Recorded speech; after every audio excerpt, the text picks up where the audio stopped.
Hello, this is Albert and welcome to my kitchen. Today I will teach how to cut an onion. About 95% of my cooking involves either garlic or onion or both. And so cutting an onion somewhat efficiently is something you kind of have to learn in the kitchen, or else you will fail miserably at cooking. Now, I focus a lot on knife work because most of the time on TV you can't taste what they cook.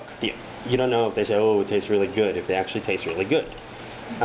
You have no idea what their skill set is as far as cooking, but as far as knife work wise, let me put it this way: I've never seen a good chef with bad knife work, and I've never seen a chef with bad knife work that was a good chef. So I focus a lot on knife work because knife work reveals a lot about the chef. So today we're talking about the onion, and for me, I categorize onion basically, this is the root side and this is the hair side, as I call it. And I usually, short of actually making onion rings, which would go this way, about 99% of the time I'm going to bifurcate the onion in half. Half with roots and half with stem or hair. So we're going to go ahead and do that right now.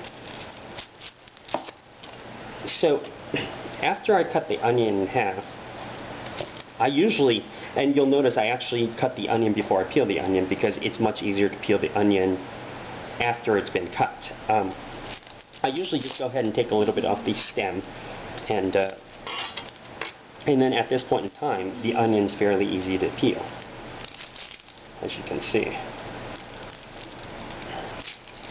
And so we go ahead and we peel the onion, skin down to the white layer. Now, one of the things that's really critical is the fact that you do not cut off the root end of the onion. And the reason why is the root end acts like a third hand whenever you're cutting an onion. So I'm going to go ahead and chop the onion into little dices, and you'll see what I mean. So what I'm going to do is I'm going to go ahead and cut the onion with fiber along grain, I guess.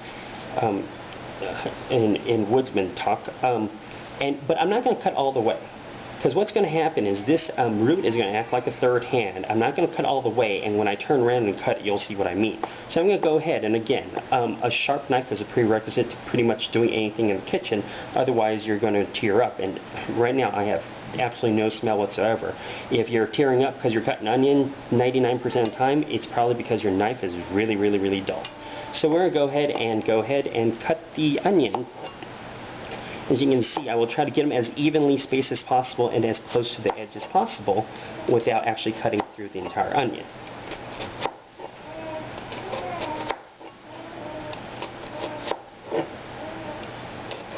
And again, this is much easier with the Chinese cleaver because the front is so heavy that and the mass is so big, you can push your hand up against the back of the knife without cutting off your own hand. And that's always a goal in the kitchen, to not cut off your own hand. So we've pretty much cut strips. I don't know if you can see, cut strips on the onion. Now I'm going to rotate it 90 degrees, and then we'll go ahead and just dice. And that's all there is to it. Now, why is it that it's so easy for me to dice an onion? Well, first off, you can see it's still completely attached. It's not loose and running around. Number two, like I said, with any round vegetable, we bifurcated it so it's laying flat so it doesn't roll around. And number three, as you can tell by the beautiful symmetry of the cut, and again, one of the reasons why I do love Chinese knives is the fact that as I cut, there's a lot of mass for me to move vegetables and fruit and whatever not I'm cutting. So we're going to go ahead and continue to cut onions. So spilling up. Go ahead and finish cutting up the onion here.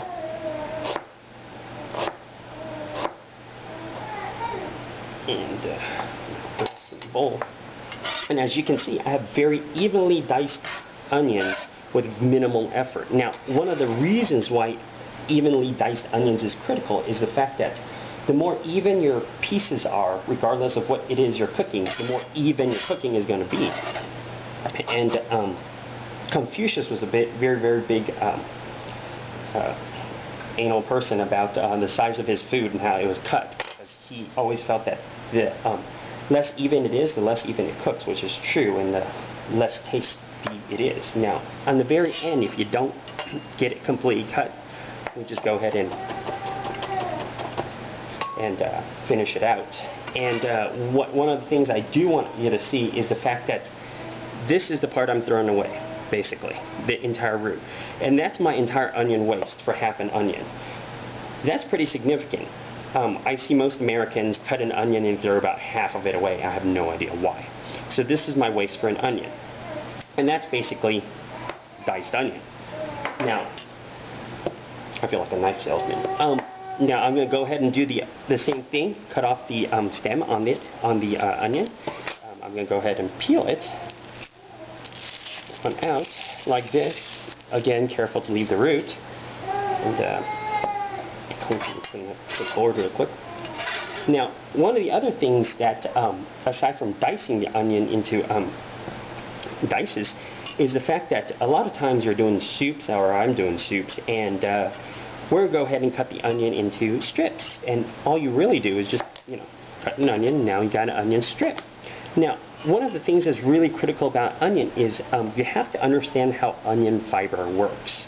So when you cut it like this, you get a semi-ring, basically half a semicircle. Now, the fibers are this way, so this is really, really easy to eat. That being said, if you cook something like this for a long time in, like, say, a stew, the entire onion pretty much will disintegrate because the fiber holding it is really only this length. So entire fiber lengthwise is about this long.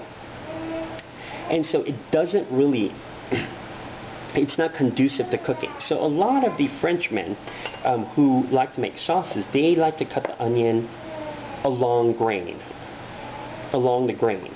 And this will allow you to actually cook the same thing as the bisectional cuts, but when you cut it along grain, it doesn't disintegrate in, say, a soup or a sauce. So if your sauce, you want to actually see some onion after you cook in it, you're cooking it for a long time, you want to go ahead and cut with grain. Now, if we're going to cut with grain, we have to end up removing the root part of it, or the tail part, but I like to cut it really, really, really close. So we're going to go ahead and just cut the tail. Again, this is all my onion waste that I'm going to throw in the trash, not like most Americans I see who throw half an onion away. So if we're going to cut against or with grain, it's the same thing. We're just going to go ahead and I usually like to slice them pretty much paper thin. I don't know if you can see how translucent that is. You can see my finger through it.